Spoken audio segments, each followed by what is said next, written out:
우리 사랑하는 믿음의 성도 여러분, 혹시 선을 아십니까? 영어로는 굿이라기도 하고 또는 한글로는 착함이라고도 하는 그 선 말입니다. 그런데 대부분 아시겠죠? 근데 이 선이 세상에서 말하는 선하고 기독교가 말하는 선이 굉장한 차이가 있다는 사실을 그것까지도 아실까요? 우선 세상에서 말하는 선은 자기 영광의 선이라고 합니다. 다시 말하면 그 원인이 어디에 있다는 거예요? 자기에게 있습니다. 그래서 자기의 영광을 구하는 선이고 또는 자기의 만족을 구하는 선입니다.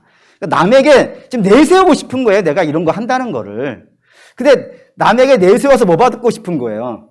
칭찬받고 싶고 박수 받고 싶고 영광 받고 싶다 이겁니다. 그게 아니더라도 최소한 나는 만족이 돼야 돼요. 내 마음에 만족이 되고 내 마음이 기쁨이 돼야 돼요. 그래서 이렇게 세상에서는 철저히 자기 중심의 선 구조를 가지고 있습니다. 그렇기 때문에 이 선이 행해지면 행해질수록 행하는 사람은 높아져요. 반면에 그 선을 받는 사람은 어떻겠어요? 자꾸 작아질 수밖에 없어요. 제가 그걸 언제 느꼈냐면 우리 장학금 지급하지 않습니까? 그 장학금 지불할 때 예전에는 사진을 찍어 왔어요. 근데 어느 순간부터 내가 사진을 안 찍어 오죠. 사진을 안 찍어 오는 중요한 이유는 뭐냐면 그 사진을 가만히 보고 있으니까 저는 웃고 애들은 찡그리고 있더라고요. 내가 주인공이 돼 있는 것 같아요. 애들은 병풍이 돼 있고. 이게 세상의 영광의 선인가? 해가지고 그때부터 멈췄는데 어쨌든 그런 식이 됩니다. 베푸는 사람은 자기가 기쁘든지 아니면 대접을 받든지, 그리고 받는 사람은 나는 자꾸 위축되어지는, 나는 받아야 되는 사람인가? 이런 식으로 위축되어지는 선 구조를 가지고 있는 것이 세상의 선입니다. 그러면 기독교가 말하는 선은 뭘까요? 기독교가 말하는 선은 빚진 자의 선입니다. 로마서 1장 14절 읽을까요? 읽겠습니다. 헬라인이나 야만인이나 지혜 있는 자나 어리석은 자에게 다 내가 빚진 자라. 여기 이제 사도 바울이 자기 자신을 빚진 자라고 이야기하는데 이 빚진 자라는 헬라어가 오펠리에테스라고 하는 단어입니다. 이 단어는 어디에 쓰는 거냐면 A라는 사람이 있고 B라는 사람이 있어요. 이 두 사람 사이에 채무 관계가 형성되어졌을 때, 빌려주고 받는 이런 채무 관계가 생겼을 때 이 오펠리에테스라고 하는 단어를 쓰는데 A라는 사람, 우리 기독교식으로 얘기하죠. A는 누구겠어요? 하나님이십니다. B는 누구겠어요? 바울입니다. 그래서 하나님과 바울 사이에 채무 관계가 형성이 되었다는 겁니다. 새롭게. 이게 어떻게 새롭게 채무 관계가 생기냐면은 사도 바울은 원래 다른 데에 채무 관계가 있었다는 거예요. 다른 데에 채무 관계가 있었는데 하나님께서 그 채무를 당신이 대신 갚아줘 버리신 거예요. 대신 갚아줘 버리고 그 갚았으니까 이 소유권이 너무 어디로 가겠어요? 하나님께로 가겠죠? 그래서 하나님과 바울 사이에 새롭게 채무 관계가 형성되어진 것을 오펠리에테스라고 부른다 이겁니다. 그럼 이렇게 얘기하면 여러분 중에 어떤 분은 이런 질문을 할 수 있어요. 왜 하나님이 바울의 빚을 대신 갚아줘요? 바울이 그냥 갚으면 되지 않겠어요? 하나님이 대신, 바울이 원한 것도 아닌데 하나님이 왜 대신 갚아주시고 바울이 원하지도 않았는데 하나님과 바울 사이에 새로운 채무 관계를 만드시나요? 그래가지고 사도 바울로 하여금 뭔가 일시키려고, 뭔가 당신 안에 속박시키려고 그렇게 해서 이 채무 관계를 만드신 걸까요? 라고 물어보실 수 있다 이겁니다. 답은 뭐겠어요? 아닙니다. 하나님께서 사도 바울의 채무를 대신 갚아주신 이유는 뭐겠어요? 사도 바울이 그 빚을 갚을 수가 없기 때문입니다. 그건 비단 사도 바울만 갚지 못하는 게 아닙니다. 이 땅에 있는 어떤 사람도 그가 아무리 대단한 능력을 가지고 있고 아무리 굉장한 실력을 가지고 있다 하더라도 그는 자기의 채무를 해결할 수가 없더라 이겁니다. 그러면 이런 질문이 되겠죠. 사도 바울은 어떠한 빚을 지고 있길래 그 빚을 스스로 갚을 수 없다고, 실력이 되고 능력이 돼도 그걸 갚지 못한다고 이야기하는가라고 물을 수 있습니다. 그러면 일단 이 빚은 세상의 빚은 아니겠죠. 돈 빌려주고 갚는 그런 빚은 아닐 겁니다. 돈 빌려주고 갚는 거는 사실 아무리 많이 빌린다 하더라도 갚을 수가 있어요. 예를 들어서 제가 1년에 100만 원 정도를 갚을 수 있는 능력이 있다고 생각을 해봅시다. 근데 빚을 1조를 줬어요. 그럼 갚을 수 있겠습니까? 못 갚겠습니까? 예? 갚죠. 왜 못 갚겠어요? 그래서 제가 계산을 해봤어요. 내가 1년에 100만 원씩 갚아가지고 1조를 갚으려면 1조 원, 1천억에 10배죠? 1조 원을 갚으려면 얼마나 걸릴까 했더니 100만 년 걸리더라고. 근데 제가 이 말씀 드린 건 시간이 얼마나 걸리냐가 중요한 게 아니라 이거예요. 세상의 빚은 갚을 수 있다 이거예요. 단지 내가 시간이 없어서 그런 것이지. 내게 시간만 넉넉하게 주어진다 그러면 어떻게 갚을 수 있다 이겁니다. 그런데 사도 바울이 지고 있는 빚, 우리가 지고 있는 빚은 시간이 아무리 많이 주어진다 하더라도 해결이 안 된다 이거예요. 그게 세상 빚은 아닌 겁니다. 그럼 뭔 빚이겠어요? 죄의 빚이라 이겁니다. 사람이 죄를 지었고 그래서 죄에 팔려가지고 하나님 곁을 떠났단 말이에요. 그래서 이제 누구 밑에 들어가 있다고요? 사탄의 밑에 들어가 있고 죄의 밑에 들어가 있단 말입니다. 그래서 죄하고 사단하고 채무관계가 생긴 거예요, 우리하고. 그러니 주인이 종에게 명령하는 것 아니겠어요. 그러니까 죄와 사단이 우리에게 명령을 하니까 우리는 누구 말을 들고 살 수밖에 없는 자가 된 거예요. 죄와 사단의 말을 듣고 살아갈 수밖에 없는 그런 자라 이겁니다. 그러니 죄와 사단의 말을 듣지 않고 다시 믿음의 세계로 나오려고 그러면은 그 빚을 털고 나와야 되는데 그 털고 나올 힘이 우리에게 없더라 이겁니다. 아무리 능력이 많이 있다 하더라도 아무리 많은 시간이 주어진다 하더라도 죄한테 내가 진 빚을 갚을 수 없고 사단에게 진 빚을 내가 갚을 수 없다 이겁니다. 그 값을 해결할 수 없다는 사실을 증명하기 위해서 사도 바울이 있는 거예요. 그러니까 사도 바울은 괜히 성경에 등장하는 게 아닙니다. 그가 대단한 사람이라는 걸 설명하려는 것이 아니라 그가 대단한 사람이에요. 대단한 사람인데도 자기 빚이 해결이 안 되더라는 걸 설명하려고 사도 바울을 출연시킨 거라 이겁니다. 한번 보시죠. 빌립보 3장 4절에서 5절 읽습니다. 그러나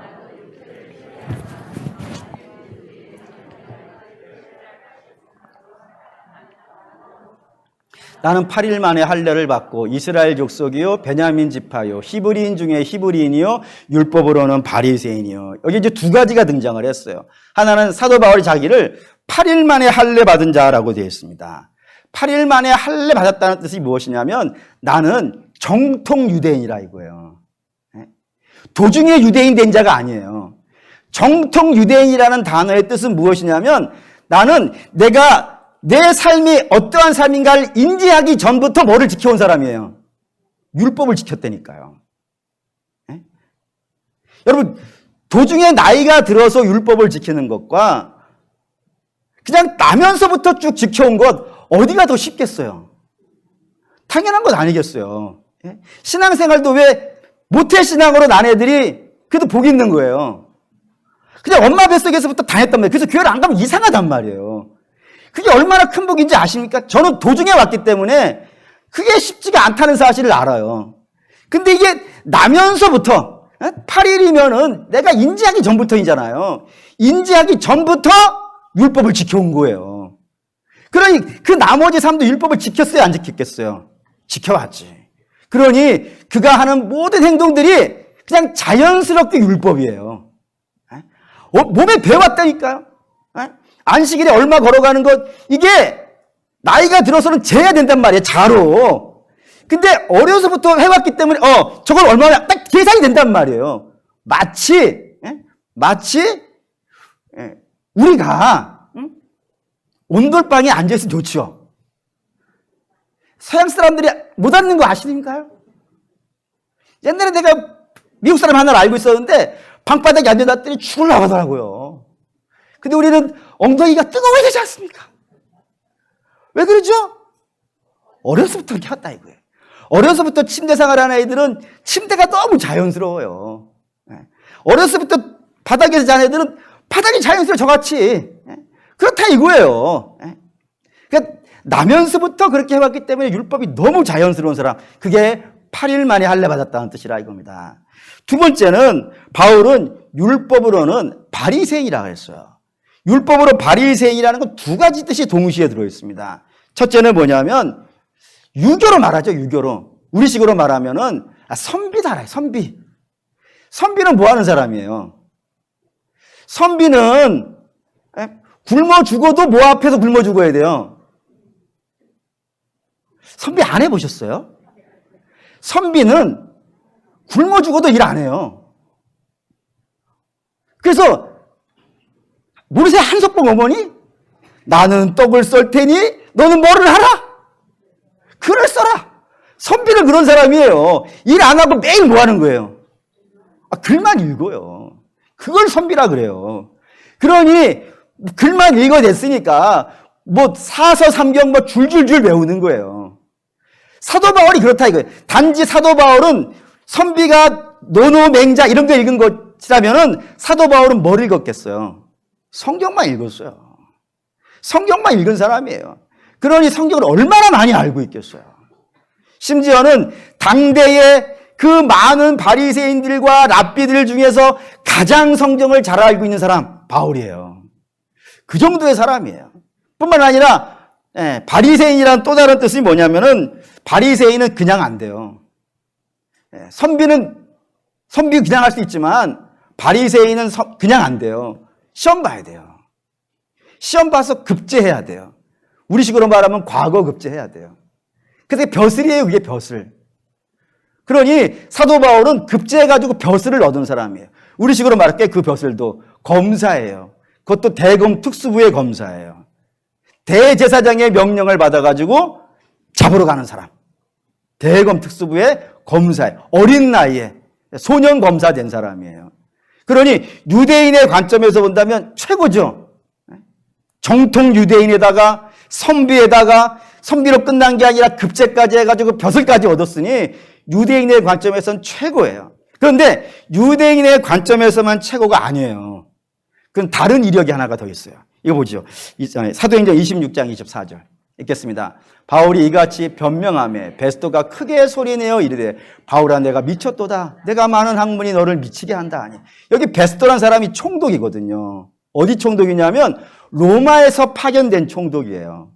로마에서 파견된 총독이 관여라는 곳을 총독부라고 하죠. 그리고 총독부에는 총독만 있겠어요? 아니면 로마 관리들도 있겠어요? 관리들이 있어요. 그런 사람을 공무원이라고 해요. 그 로마의 공무원은 아무나 할 수 있을 것 같으십니까? 로마가 지금 기울어 가는 나라가 아니에요. 저 사도 바울 때만 해도 로마라는 나라는 이렇게 막 급속도로 성장해가는 세계 최고의 대제국이 되는 나라인데 그런 나라의 공무원을 아무나 시켰다가는 그런 나라 만들 수 있겠어요? 안 됩니다. 로마의 관리들은 최고의 실력이 있는 사람들이 모여 있어요. 그러니 총독이니까 맨날 만나는 사람들은 공부 잘하는 사람들만 만났을 거란 말이에요. 근데 그런 많은 사람들 보니까 사람들 나름대로 총독이니까 사람 쓰는 사람이니까 저 사람은 얼마만큼 공부했고 이 사람은 얼마만큼 공부했고 나름대로 다 규정이 있을 것 아니겠어요. 그런데 그런 총독이 봤을 때 사도 바울은 얼마나 공부했다고요? 미칠 정도로 공부했다 이거예요. 네가 얼마나 많이 공부를 해서 미쳤겠느냐 라고 생각할 정도로 사도 바울은 대단히 많이 공부했어요. 성경만 많이 공부한 것이 아니라 일반 공부도 엄청나게 했어요. 그래서 그가 얼마나 많이 공부를 했는지 나중에 아테네에 갔어요.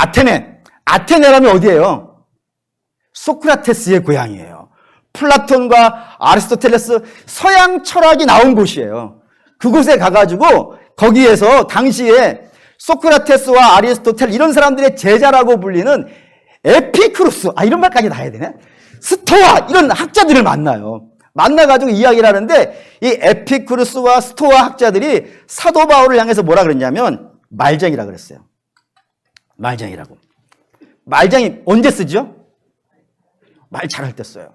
근데 왜 말쟁이라 그래요? 인정하기는 싫은 거야. 네? 말을 너무 잘해. 여러분 말을 많이 잘하려면은 말을 많이 하는 것과 말을 잘하는 건 다르죠? 말을 잘하려면 어떻게 해야 돼요? 아는 게 많아야 돼요. 그래서 옛날에 그 유명한 학자들 아우구스투스 이런 어거스틴이죠. 어거스틴 이런 사람들 전부 다 수사학을 공부한 사람들이에요. 수사학 말하는 학문이에요. 말하는. 그 말을 잘하는 거는 많이 알아야 돼요. 근데 사도 바울은 에피쿠로스 학자들이나 스토아 학자들이 봤을 때도 말을 너무 잘해. 그런데 인정하기가 싫어. 왜냐하면 나는 아테네 사람이고 저는 저기 무식한 히브리에서 온 사람이란 말이에요. 자기보다 낫다고 인정할 수 있겠어요, 없겠어요? 인정할 수가 없어요. 너무 잘하는데 인정을 못 하겠는 거예요. 넌 말쟁이야. 에? 그렇게 치부할 정도로, 그 정도로 많이 공부한 사람이에요. 그러니 실력 대단해요. 사도 바울은 뭐 이루 말할 수 없이 세상적인 학문으로도 대단한 사람이에요. 근데 이게 사도 바울의 이력의 전부가 아니에요. 또 하나의 이력이 있어요. 그 또 하나의 이력은 뭐냐면 사도 바울은 로마 시민권을 가지고 있는 사람이라 했어요. 로마 시민권은 아무나 갖지 않습니다. 누가 가질까요? 대한민국 시민권은 누가 가질까요? 대한민국 사람이 가져요. 그거 당연한 거예요. 로마 시민권은 누가 갖겠어요? 로마 시민이 가져요. 그거 태어나면서부터 갖는 거예요. 근데 로마 시민이 아님에도 불구하고 로마 시민이 될 수 있는 규정이 세 가지가 있어요. 세 가지가. 첫째, 돈을 많이 내야 돼요. 돈을 아주 많이 내서 살 수 있어요. 두 번째, 나라에 공을 세워야 돼요. 거기서 나라는 어떤 나라겠어요? 로마예요. 우리식으로 말하면 태극 무궁훈장, 전쟁의 용사들이 받는 그 정도의 큰 공을 세운 사람만이 그런 로마 시민권을 가져요. 영화로 말할까요? 배너에 나오는 그 유다 같은 사람. 엄청난 공을, 왕족을 구한다든가 뭐 이로 말할 수 없이 큰 공을 세운 사람들에게 로마 시민권을 준다 이겁니다. 근데 이 돈을 많이 내는 것과 내가 공을 세우는 것, 이 두 가지는 내가 만들어낸 거예요. 그죠? 내가 돈을 내는 것이고 내가 공을 세우는 거예요. 그래서 내가 그걸 로마 시민권을 받기 위해서 애를 쓰고 수고해가지고 겨우겨우 받아내는 것이 이 두 가지에 해당이 돼요. 근데 세 번째는 다른 게 하나가 있어요. 그게 뭐냐면은 내가 받으려고 하지 않아요. 굳이 받고 싶지 않아요. 그런데 로마 총독이 와가지고 좀 받아주세요 하는 경우가 있어요. 대단한 거죠, 그거는요. 어떤 경우냐면은 로마가 지배하고 있는 도시가 있는데 거기에서 최고로 잘 나가는 유지가 있어요. 이 사람하고 관계가 뒤틀려지면 로마가 거기를 지배하는데요. 불편한 게 많이 생겨요. 그러니 하나 주는 거죠. 뭐 당근 하나 주는 거예요. 내가 로마 시민권 줄 테니까 우리가 뭐 하는데 좀 이렇게 시비 걸지 말아달라 라고 하는 그런 의미에서 그 지역의 유지에게 주는 경우가 있어요. 이 세 가지 경우가 있습니다. 사도 바울은 이 세 가지 중에 어딜까요? 이거 보시죠. 사도행전 22장 28절에서 29절 읽겠습니다. 천부장이 대답하되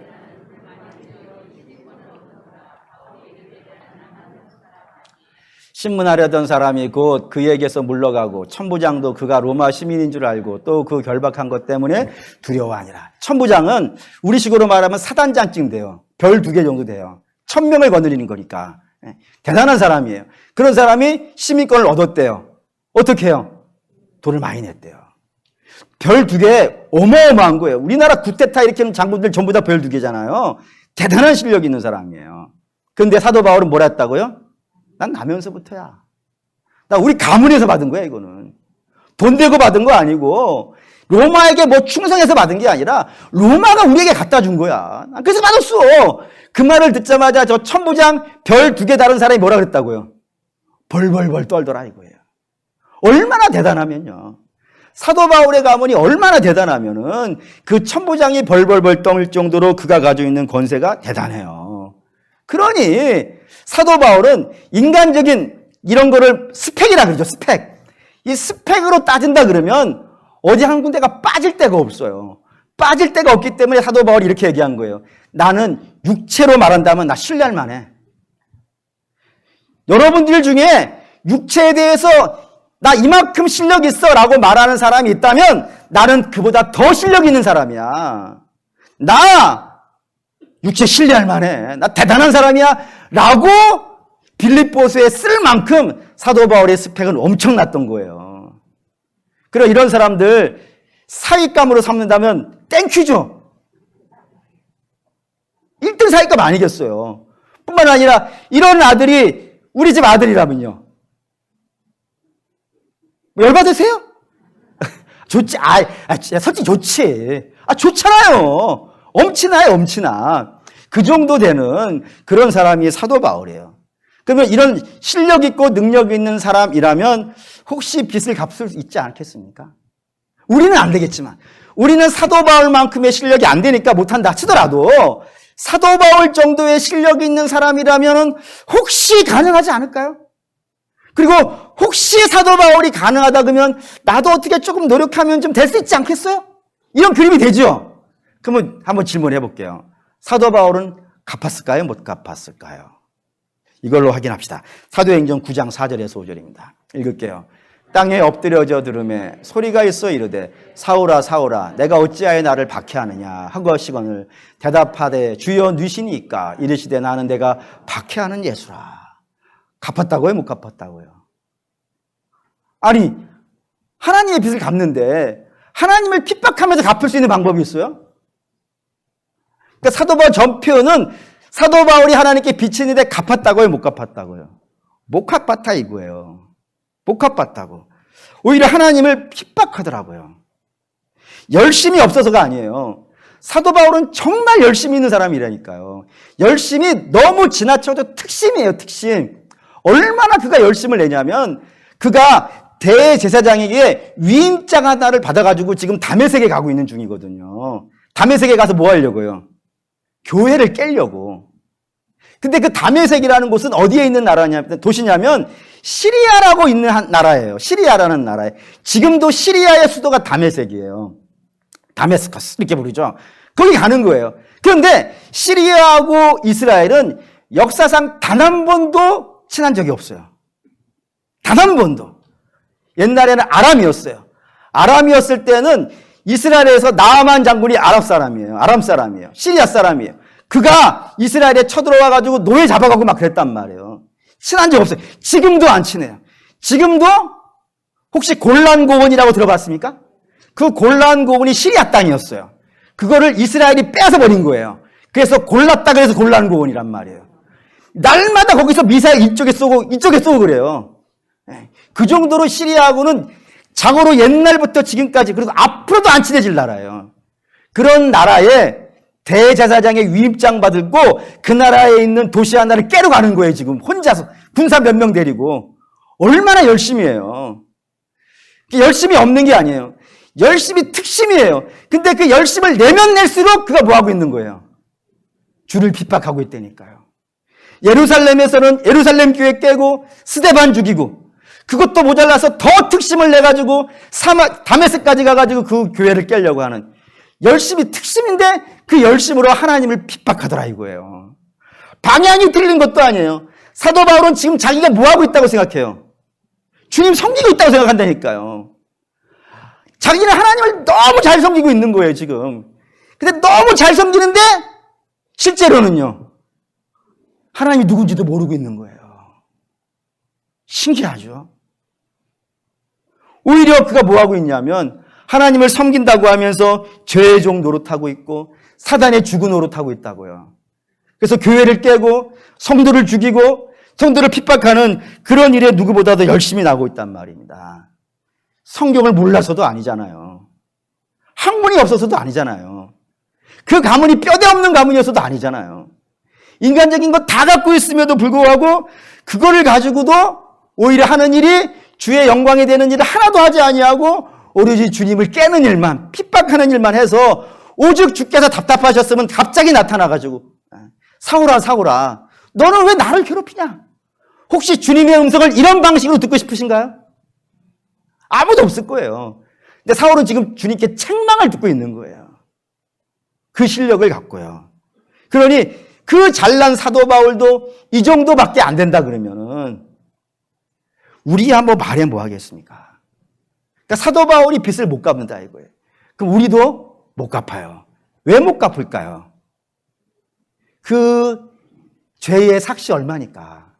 사망이니까. 이 사망이 영적인 사망이라. 하나님을 알지를 못하는데 어떻게 하나님을 위해 살 수 있겠어요? 하나님 위해 산다고 하는 건 결국엔 자기를 위한 것이지. 자기 만족과 자기 유익을 위해 살아간 것이지 하나님의 영광을 하나도 안 되는 삶을 살아가는 것이 이 땅에 있는 모든 사람들의 모습이라 이겁니다. 그래 빚을 절대로 하나님이 누군지를 알아야 하나님께 갚죠. 하나님도 모르는데 어떻게 갚겠어요. 그게 사람의 모습이라 이겁니다. 그런데 놀라운 일이 하나가 생긴 거예요. 그 놀라운 일은 뭐냐면 나도 모르는 사이에 그 죄의 빚이 탕감돼 버린 거예요. 나도 모르는 사이에. 아무것도 안 했다니까요. 내가 지금 사도 바울이 아무것도 안 했다니까요. 우리도 아무것도 안 했어요. 사실은 우리 주님이 십자가에 달리시기 이후에 2000년 전 후에 태어났으니까 2000년 전에 우리가 뭐가 했겠어요. 아무도 안 했어요. 바라지도 않았고 기대하지도 않았으며 생각지도 않았어요. 그런데 우리 주님께서 우리의 죄를 탕감해 버리신 거예요. 마치 이런 느낌일까요? 사실 이게 일부 예배 때 얘기를 했지만 사실은 그 감을 설명할 수 없는데 어쨌든 이렇게라도 한번 얘기해 볼게요. 여러분들이 어느 식당에서 밥을 먹는데 돌이 떨어졌네. 그래가지고 이거 어떡하지? 나 설거지라도 해야 되나? 이러고 있는 차에 제가 주인한테 갔어요. 제가요. 돈이 없는데요. 설거지라도 좀 아니 아까 어떤 분이 내고 갔어요. 박산이라던데요. 땡큐죠. 복음이 약간 좀 설명이 됐나요? 너무 형편없어요. 이걸 일베예배 설교를 하고 나서 너무 창피했는데 어쨌든 뭐라도 좀 얘기를 해야 될 것 같아가지고 이걸 얘기했어요. 나 아무것도 안 했다니까요. 여기서 종살 이야기를 했다니까요. 근데 누가 내줘버린 거예요. 누가 냈어요? 하나님이 냈어요. 뭘로 냈어요? 아들을 죽여서 냈어요. 아들을 죽여서. 그것도 아들이 여러도 있는 것도 아니에요. 유일하신 아들을 그 예수 그리스도를 죽여서 그 피로 받아가지고 죄값을 해결해 버리셨다 이겁니다. 그래서 우리는 사단에게서 나갈 수 있게 됐어요. 죄에서부터 나갈 수 있게 됐어요. 나갔으니까 자유하겠어요? 자유하지 않겠어요? 자유해요. 자유할 뿐만 아니라 이제 하나님의 자녀가 됐어요. 할렐루야. 복음은 신비로운 거예요. 이게 복음이거든요. 하나님께서 내 죄값을 탕감하셔가지고 이제 자유를 얻었고 하나님의 자녀가 되어줬어요. 그래서 사도 바울도 마찬가지라 이겁니다. 사도 바울도 이렇게 하나님의 말할 수 없이 크신 은혜를 입었단 말입니다. 그 크신 은혜를 입었기 때문에 이제 나는 뭐예요? 빚진 자예요. 옛날에는 사단의 빚을 지고 있었는데 죄의 빚을 지고 있었는데 이제는 하나님의 은혜를 입어서 하나님께 빚을 진 자가 됐어요. 그러면 이제 이 빚을 어떻게 해야 될까요, 여러분? 하나님께 빚을 졌으니까 이 빚을 어떻게 해야 될까요? 그냥 땡큐 하고 나가 놀아야 될까요? 이럴 수 없어요. 예를 들어서 여러분의 자녀가 있어요. 그 자녀가 갑자기 돈이 필요해가지고 친구에게 돈을 빌려가지고 문제를 해결했어요. 뭐 책을 샀든지 뭘 했어요. 그리고 집에 와가지고 엄마, 아빠 내가 친구한테 돈을 빌려가지고 이 책을 샀어. 그랬더니 엄마, 아빠 뭐라 그래야 돼요? 잘했어. 먹고 떨어져. 이렇게 말하는 부모는 없어요. 반드시 어떻게 하게 해요? 갚으라 그래요. 그게 율법이에요. 율법이 분명히 있어요. 빚을 진 자는 빚을 갚아야 돼요. 우리가 하나님께 빚졌어요. 그 하나님께 빚을 갚아야 돼요. 어떻게 갚을까요, 여러분? 무엇으로 갚을까요? 죄의 삭은 사망인데 사망을 우리 주님이 내주셨으니까 그럼 나도 내 목숨을 주님께 드리는 걸로 갚아야 될까요? 그래서 우리도 주님 죽일까요? 그럴 수 없어요. 우리 주님이 우리를 살리기 위해서 생명을 주셨는데 우리가 죽어버리면 주님의 공로가 아무것도 없잖아요. 죽는 걸로 갚을 수 없어요. 물론 순교가 있을 수는 있어요. 근데 그건 모두에게 허락된 게 아니에요. 그건 특별하게 사명으로 주시는 거니까 생명으로 주의 빚을 갚을 수는 없어요. 그러면 종교 활동으로 갚을까요? 남들보다 더 열심히 종교 활동을 할까요? 물론 예수 그리스도의 은혜를 입은 자들은 하나같이 열심히 신앙생활을 합니다. 열심히 종교생활을 합니다. 교회 열심히 가고요. 예배 열심히 드려요. 봉사도 하고요. 전도도 하고요. 기도도 하고요. 성경도 열심히 읽고요. 헌금도 열심히 하고 해요. 다 열심히 해요. 그런데 그걸로 갚기에는 주님의 빚이 너무 커요. 마치 이런 거예요. 여러분들이 100만 원 정도를 빌렸는데 그걸 갚는 것으로 한 10,000원 낸 거예요. 열심히 낸 게 10,000원 정도예요. 그러니까 그만큼 커요. 주의 빚은. 그럼 뭘로 갚을까요?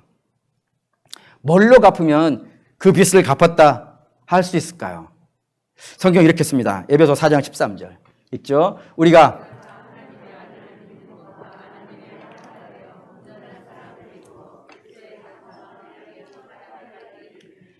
예. 뭐가 돼야 된다고요? 그리스도의 장성한 분량까지 자라야 된다고요. 왜 자라야 돼요? 왜 자라야 돼요, 여러분? 왜 자라라고 할까요? 이유는 뻔해요. 하나님께서 우리를 옛날에는 죄와 사단에 묶여 있었는데 이제는 거기서 풀어내셔가지고 뭐로 삼으셨으니까. 하나님의 자녀로 삼으셨다니까요. 할렐루야. 자녀 삼았으니까 이제 어떻게 해야 되겠어요? 자녀로 커야지요. 아닙니까? 자녀가 되었으면 자녀로 커야 되는 거예요. 예를 들어볼게요. 여기 어머니들 계시는데 어머니가 자녀를 낳았어요. 자녀를 어떻게 낳아요?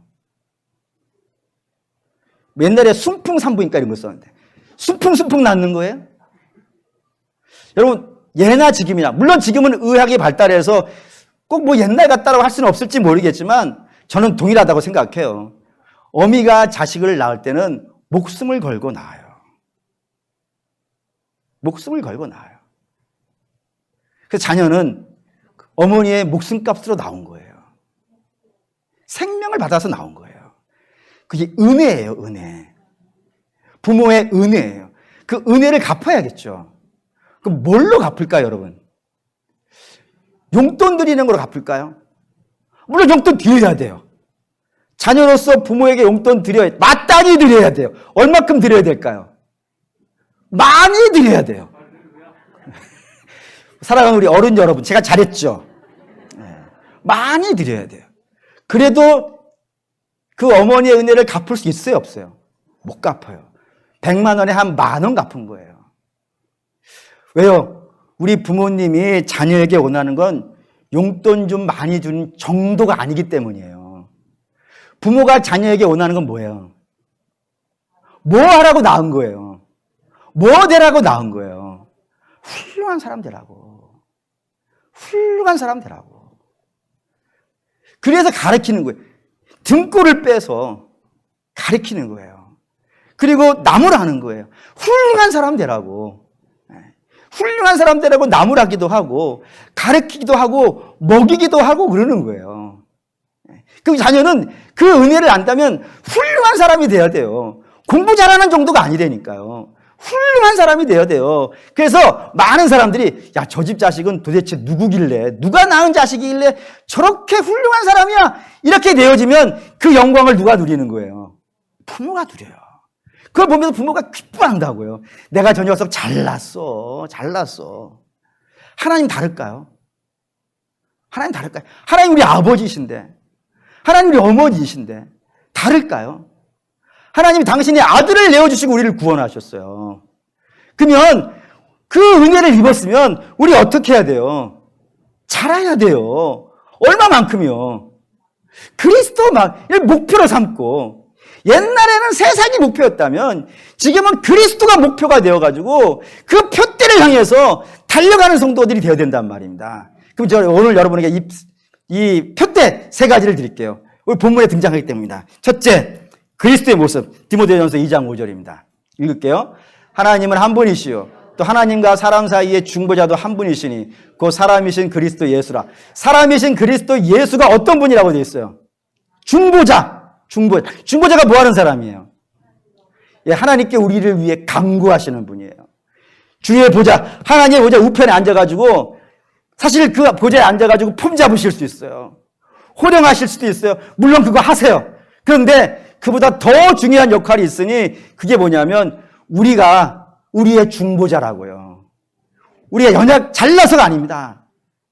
우리 연약해서 부족해서 실수하고 넘어지기 때문에 하나님 보좌 우편에서 우리 주 예수 그리스도께서 끊임없이 우리를 중보하시고 우리의 편 들어주시고 우리 변호해 주신다고요.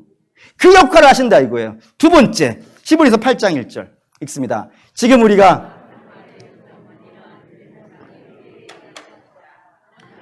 지극히 크신 이의 보좌 우편에 앉아 계시니, 원래 우리 주 예수 그리스도께서 계시는 곳이 나왔어요. 거기가 어디예요? 하늘 보좌예요. 하늘 보좌 위에 앉으신 영광의 자리에 모든 피조물에게 찬송과 영광을 받아야 되는 그 영광의 보좌 위에 앉아 계신 분이에요. 근데 그분이 세상에 들어오시는 거예요. 세상에 들어오시려면 저 하늘의 보좌를 어떻게 해야 되겠어요? 버려야 돼요. 하늘의 보좌를 갖고 이 땅에 들어올 수는 없어요. 그 영광의 몸을 갖고 들어올 수는 없어요. 그래서 종의 형체를 가지고 들어오시고 하늘의 보좌를 버리시고 낮고 천한 자의 매맞는 자, 죽는 자의 모습으로 이 땅에 들어오시더라 이겁니다. 네, 대접받으러 들어오신 거 아니에요. 우리 지금 이 땅에 대접받으러 들어오신 것이 아니라 종이 되어 섬기기 위해서 이 땅에 들어오신 분이라 이겁니다. 세 번째, 요한복음 12장 24절 있습니다. 내가 진실로 진실로 너희에게 이르노니 한 알의 밀이 땅에 떨어져 죽지 아니하면 한 알 그대로 있고 죽으면 많은 열매를 맺느니라. 우리 주께서 말씀하신 한 알의 비유, 한 알의 밀알 비유예요. 여기에서 한 알의 밀은 누구예요? 예수님이에요. 예수님이 하늘의 보좌를 버리시고 이 땅에 종의 형체를 가지고 들어오셨어요. 그게 한 알의 밀알이에요. 근데 그 밀알이 어떻게 되겠다고요? 죽겠다 이거예요. 죽어 썩어져 가겠다 이거예요. 죽어 썩어져 가서 뭐 하시려고요? 많은 열매. 여기서 많은 열매는 누구예요? 우리예요.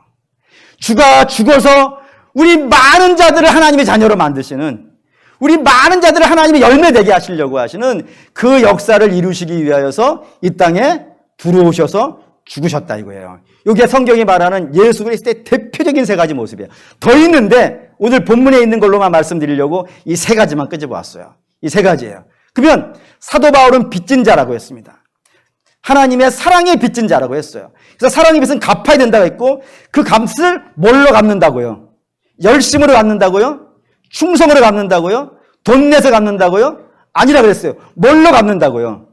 그리스도의 모습을 닮아가는 거라고 그랬어요. 그러면 예수 그리스도의 이 세 가지 모습이 오늘 나는 예수 그리스도의 빚진 자라고 말하는 사도 바울에게 나타나야 돼요. 맞죠? 그럼 봅시다. 네. 로마서 1장 9절 읽겠습니다.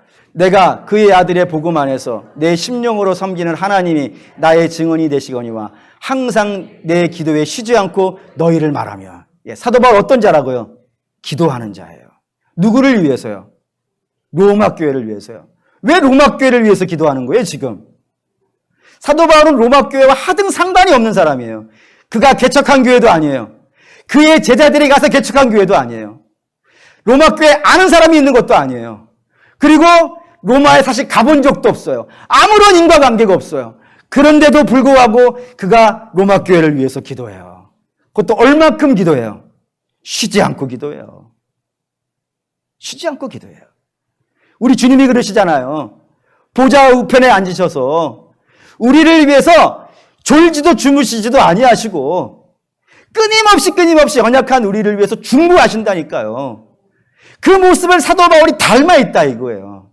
두 번째 보시죠. 로마서 1장 10절 읽겠습니다. 어떻게 하든지 이제 하나님의 뜻 안에서 너희에게 나아갈 좋은 길을 얻기를 구하노라. 사도 바울이 나 너희에게 너무너무 가고 싶어. 나 어떤 방법을 동원해서 너희에게 갈 거야 라고 이야기하는데 그 방법 한번 보시죠. 사도행전 25장 25절 읽겠습니다. 내가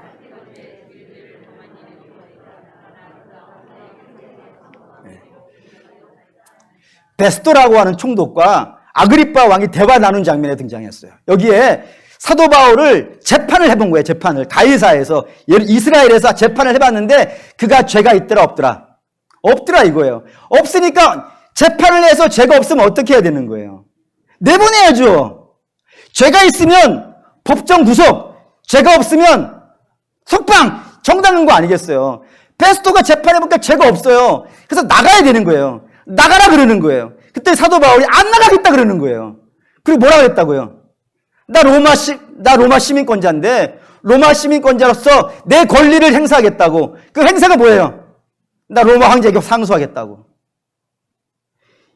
내가 로마 시민인데 로마 시민으로서 나는 무조건 로마 황제에게 상소하겠다 그러면 어느 누구도 그 권리를 막을 수가 없어요. 반드시 로마로 보내야 돼요. 나가! 할 수가 없어요. 처분할 수도 없고 훈방할 수도 없어요. 나는 로마 시민으로서 로마 황제에게 재판받을 수 있는 권리가 있으니까 나 그 권리 쓰겠다고. 나 로마에 보내달라고. 그래가지고 사도 바울은 자기 돈 내지 않고 국가 돈으로 로마에 가요. 이거 한번 보시죠. 사도행전 23장 11절. 왜 가는지 봅시다. 그날 밤에 주께서 바울 곁에 서서 이르시되 담대하라 내가 예루살렘에서 나의 일을 증언한 것 같이 로마에서도 증언하여 하리라 하시니라. 주께서 사도 바울에게 너 로마로 가야 돼 라고 명령하셨어요. 왜요? 로마에 가서 복음 외쳐야 돼. 내가 너한테 내린 명령이야 라고 이야기했기 때문에 사도 바울은 무슨 일이 있어도 로마로 가야 돼요. 남이 가지 못하게 하면 헤엄쳐서라도 갈 거예요. 하나님 명령하신 거니까. 그 로마에 가서 어떤 일이 벌어질지 몰라요. 사실 알았을 것 같아. 사도 바울은 여기가 자기가 죽을 자리인지 알아요. 그런데도 불구하고 주께서 가라 그랬기 때문에 로마에서 복음 외치라고 했기 때문에 나는 어떠한 방법을 동원해서라도 난 너희에게 갈 거야 라고 이야기하고 있어요. 세 번째, 로마서 1장 13절 읽습니다. 형제들아 내가 여러 번 너희에게 가고자 한 것을 너희가 모르기를 원하지 아니하노니 이는 너희 중에서도 다른 이방인 중에서와 같이 열매를 맺게 하려 함이로되 지금까지 길이 막혔도다. 사도 바울 뭐하러 복음 전하겠다는 거예요. 얘네들 열매를 맺게 하려고. 주께서 이 땅에서 왜 죽으셨다고 했죠? 많은 열매를 맺게 하려고. 당신이 죽어야 많은 열매가 나오니까. 사도 바울은 왜 복음을 전하려고 한다고요? 많은 열매를 맺게 하려고. 동일한 목표를 가지고 있지 않습니까? 다 공통점이 있죠. 우리 주님과 사도 바울의 공통점이 있어요. 자기 유익을 위하는 게 아니라 이겁니다. 철저히 하나님의 뜻을 따라서요. 이타적이에요. 남을 위하고 있다고요. 그 교회를 위해서 기도하고 있고 어떻게 가서든지 섬기려고 하고 있고 그리고 어떻게든지 거기에 열매가 맺게 하려고 자기 나름대로 최선의 삶을 살아가려고 몸부림치고 있더라 이겁니다. 이게 기독교의 선이에요. 세상의 선은 자기가 원인이에요. 자기가 원이기 때문에 자기가 영광을 받든지 자기가 만족을 얻어야 돼요. 자기가 영광이 되거나 자기가 만족이 안 되면 안 해요. 그리고 오히려 영광이 내가 애썼는데도 불구하고 대접을 못 받으면 화를 내요. 자기가 목표이기 때문에 그래요. 근데 기독교에서는 자기가 목표가 아니라니까요. 기독교에서는 누가 목표예요? 우리 주님이 나한테 먼저 줬다니까요. 먼저 줘서 내가 빚이 생겼고 그 빚을 갚는 차원에서 이 선이 행사가 되어지고 있단 말이에요. 그 때문에 영광이 자기에게 안 와요. 자기에게 안 와요. 그냥 빚도 없이 대접도 없이 오직 하나님의 영광을 위해서 교회의 유익을 위해서 낮고 천한 자리에서 몸부림치고 애쓰는 것이 기독교의 선이에요. 그렇게 선을 행사하기 때문에 영광을 오직 누구만 받게 돼 있어요? 오직 하나님만. 대접은 누가 받게 돼 있어요? 교회와 이웃이 받게 되어 있어요. 자기는 사라지게 돼 있어요. 종이 불림받아서 수고했는데 어느 주인이 종에게 수고했다라고 감사하는 주인이 어디 있느냐라고 했어요. 종이 그런 거예요. 사랑하는 믿음의 성도 여러분, 지난주에 기독교인 정말로 멋있는 사람이라고 했어요. 왜 기독교인이 멋있는지 여기에 등장한 겁니다. 기독교인이 하는 모든 행위는 자기 영광을 구하는 게 아니에요. 철저히 누구 영광이라고요? 하나님 영광이에요. 하나님만 영광 받으시면 되는 거예요. 그리고 누가 유익을 누리는 거예요? 교회가 이웃이 유익을 누리기 때문에 철저히 이타적이기 때문에 그래요. 사랑하는 우리 믿음의 성도 여러분, 이 시대를 한마디로 뭐라고 할까요? 요즘이 아니라 오늘날 2022년 1월 이 시점 이 시대를 뭐라고 할까요? 가만히 묵상해 보니까 갈등의 시대인 것 같아요. 혼돈의 시대인 것 같아요. 왜 갈등하고 왜 혼돈하고 있습니까? 사람들이 전부 자기 중심이기 때문이지 않습니까? 자기 유익을 구하고 그리고 자기를 높이려고 하고 자기를 위하고 자기를 섬기려고 하기 때문이 아니냔 말이에요. 그래서 갈등이 생기는 거예요. 근데 사랑하는 여러분, 성도는 이 갈등의 구조에 들어가시면 안 돼요. 왜냐하면 내가 누군가랑 갈등을 겪으면 적의 적은 친구라면서요. 이런 구조가 만들어지면 안 돼요. 왜냐하면 적의 적은 사단일 수 있어요. 적이 사단이 죄를 싫어하고 내가 죄를 싫어하면 나하고 사단하고 친구 될 수 있어요. 갈등 구조에 들어가시면 안 돼요. 우리는 어디로 들어가야 되냐면 선으로 들어가야 돼요. 선으로 들어가야 돼요.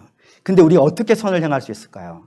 사랑하는 여러분, 제가 여러분에게 선을 행하라고 얘기하려는 게 아니에요, 지금. 어떻게 하면 선을 행할 수 있다고요? 우리가 빚진 자임을 알아야 된단 말이에요. 하나님께 우리가 얼마나 큰 빚을 지고 있는지. 다시 말하면 사도 바울이 에베소 교회를 위해서 기도해 주는데 이렇게 기도했어요. 내가 너희를 위해 밤낮 기도하는데 뭐라고 기도하냐면 너희가 그리스도의 사랑의 그 높이와 깊이와 너비와 길이를 알았으면 좋겠다고요. 이걸 알아야 돼요, 여러분. 이게 복음이거든요. 여러분, 복음을 아셔야 돼요. 복음을 알고 싶어지셔야 돼요. 그래서 하나님께 구하셔야 돼요. 주님, 이 사랑이 얼마나 큰지. 아니, 우리에게 와 있는데 모르는 거예요, 지금 와 있는데. 하나님이 내게 이미 하나님의 놀라운 사랑을 베풀어 주셨는데 그 베풀어 주신 사랑이 얼마나 큰지를 모르기 때문에 내가 빚진 자인 줄을 모른단 말이에요.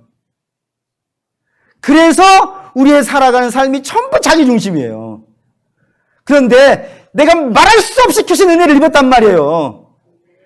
그 사랑을 입었기 때문에 빚진 자가 됐단 말이에요. 그래 우리가 선을 행하려면 반드시 뭐를 알아야 돼요? 얼마나 큰 사랑을 입었는지 여러분 알아야 돼요. 그럼 어떻게 그걸 알까요? 우리 하나님께 구하시기 바라요. 하나님께 구하고 찾고 두드리는 것을 욕심으로만 묵지 마시고 내가 이 땅에 가지고 있는 소원에 묵지만 마시고 하나님께 좀 복음을 구하시면 어떨까요? 하나님의 사랑이 얼마나 큰지 그 베푸신 사랑이 얼마나 놀랍고 신비로운지 하나님 알게 해주십시오. 맛을 보게 해주십시오. 그러면 말이죠. 우리의 심령이 변해요. 여러분 복음은 사람을 바꿔요. 사도 바울은 원래 이런 사람이 아니에요. 철저히 자기 중심의 사람이었어요.